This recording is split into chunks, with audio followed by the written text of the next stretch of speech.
povezujejo tudi mogoče generacije, ker vidim, da so tudi mladi in stari danes tukaj.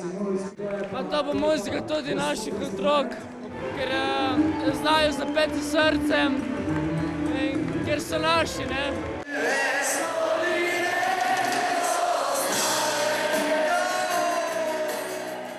Iz nekega hobija, iz nekega zadovoljstva, vsaj za mene, potem predevilo v življenjsko kariero, v bistvu, življenjsko pot.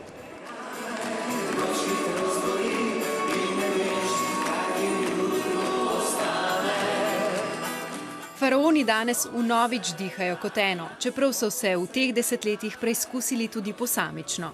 Ferdo Maraš in Enzo Hrovatin pa sta bila izjemno ustvarjalna med leti 1994 in 2001. Skladbe, ki so nastale, so bile pisane na kožo Slavku Ivančiču.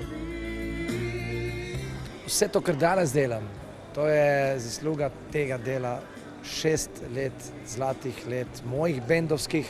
In danes sem slišal, tudi fantje pravijo, najboljša leta, definitivno so te 4 plošče, San Simon koncert ob 30. obletnici, 30. rojstnem dnevu.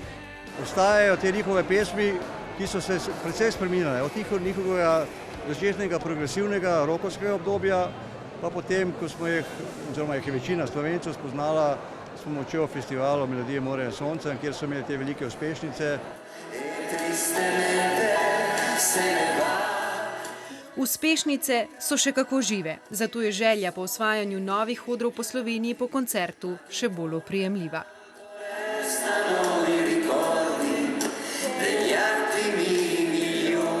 Di questa vita che sei